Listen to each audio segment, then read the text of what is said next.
आजाद Hindustan live, सच के साथ। पत्नी और मासूम बेटे के सामने नर्मदा में समाया अर्पित। 24 घंटे बाद मिला शव। सहस्त्रधारा में लगातार हो रहे हादसों ने फिर खड़े किए सुरक्षा व्यवस्था पर बड़े सवाल। 24 घंटे बाद नर्मदा से बरामद हुआ अर्पित का शव। पत्नी और 3 वर्षीय बेटे के सामने हुआ दर्दनाक हादसा। पुलिस, एसडीआरएफ और गोताखोरों ने चलाया लगातार रेस्क्यू अभियान। 3 माह में चौथी घटना। सुरक्षा इंतजामों पर उठे गंभीर सवाल।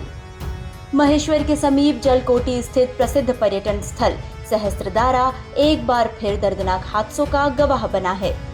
इंदौर के निपानिया निवासी 30 वर्षीय अर्पित हाड़ा का शव करीब 24 घंटे बाद सोमवार शाम नर्मदा नदी से बरामद कर लिया गया।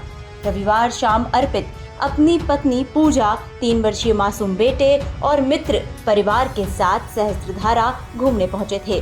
स्नान के दौरान अचानक उनका पैर फिसला और वे नर्मदा के तेज बहाव में बह गए। पत्नी और मासूम बेटे के सामने ही अर्पित लहरों में ओझल हो गए। सूचना मिलते ही पुलिस, एसडीआरएफ और स्थानीय गोताखोरों ने मौके पर पहुंचकर देर रात तक रेस्क्यू अभियान चलाया, लेकिन अंधेरा और तेज बहाव के कारण अभियान रोकना पड़ा।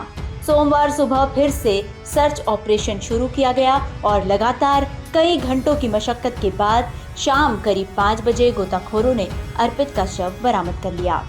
शव मिलते ही परिजनों का रो रो कर बुरा हाल हो गया और पूरे क्षेत्र में मातम छा गया। मृतक के पिता अमर सिंह हाड़ा ने बताया कि अर्पित ने घर से बाहर जाने की बात कही थी, लेकिन महेश्वर आने की जानकारी नहीं दी थी। अर्पित जैविक पोषण ऑल इंडिया के कार्य का संचालन करते थे और उनके निधन से परिचितों में भी शोक की लहर है। इधर सहस्त्रधारा में लगातार हो रहे हादसों ने प्रशासन की सुरक्षा व्यवस्था पर फिर सवाल खड़े कर दिए हैं। पिछले 3 महीनों में ये डूबने या बहने की चौथी घटना है। मंडलेश्वर एसडीएम पूर्वा मंडलोई ने बताया कि क्षेत्र में स्थायी गोताखोरों और पुलिस बल की तैनाती के लिए वरिष्ठ अधिकारियों को प्रस्ताव भेजा जा रहा है, जबकि पुलिस ने मर्ग कायम कर मामले की जांच शुरू कर दी है। महेश्वर से सुनील काटके की रिपोर्ट। महेश्वर के सहस्त्रधारा में हम देखो तो अभी तक कई मौतें हो चुकी हैं। आज फिर हम देखे थे कि युवा लाश मिली यहाँ पर। किस तरह की जो है लापरवाही होती है और क्या चाहते हैं आप, क्या किस तरह सुधार होना चाहिए? हमको ये सुधार होना चाहिए कि जो नाला जो बह रहा है, जो गहरा पानी ज़्यादा जा रहा है, उसमें वो इधर पाइप लगा दो लोहा का और उसमें जंजीर डालो। उस पार भी लग जाएगा, इस पार भी लग जाएगा। नाला कम से कम 10 फीट का चौड़ाई है, तो उसमें मतलब उधर भी पाइप गड़ जाएगा। लोहे का पाइप होल करवा के गड़वा दो और उसमें जंजीर लगा दो। तो ऐसा 3-4 जगह लगा दो वहीं के वहीं, तो उससे सुविधा हो जाएगी। क्योंकि अगर अचानक बह के जाएगा तो वो उसको पकड़ लेगा। अब तक देखा तो कितनी मौतें हो चुकी हैं यहाँ पर? वो तो अनगिनती है। क्या लगता है प्रशासनिक व्यवस्था क्या होना चाहिए और क्या नजर नहीं आ रहा है? ये इतनी सेवा हो जाए बहुत है। जी। आज फिर एक मौत हुई है। एक आज मौत हो गई। क्या नाम है आपका?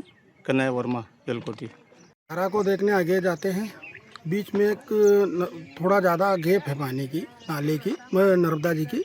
वहाँ पे पैर फिसलने से हादसे होते रहते हैं और आगे सुंदरता को देख के, झरने होने को देख के आगे पब्लिक जाती है और ये हादसे होते चले जाते हैं। हम देखें सहस्त्रधारा, लेकिन धीरे धीरे अब ये जितने हादसे और उसको लेकर मौत की धारा कहने लगे लोग। क्या यहाँ पे सुविधाएं होना चाहिए, क्या व्यवस्था प्रशासन को करना चाहिए? प्रशासन को सुविधा ये है कि रविवार को रोज एक ड्यूटी लगा दे, क्योंकि उधर नहीं जाए जो फुलिया से उधर, इधर उधर दोनों तरफ चले जाए तो कोई हानि नहीं हो सकती। वो उधर होगी।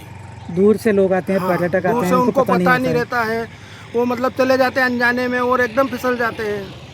अब कल भी एक मौत हो गई है हमारे यहाँ, आज बॉडी मिली है उसकी। अब तक देखे तो कितनी मौतें हो चुकी हैं यहाँ पे? यहाँ तो अनगिनती हो गई है एक तरह की, मतलब 20-25 तो इसी साल में आए दिन हादसे होते रहते हैं। आए दिन हादसे होते हैं और रविवार के रोज तो आज अधिकतर ही आते हैं पब्लिक यहाँ पे। तो रविवार के रोज तो ड्यूटी जरूरी है।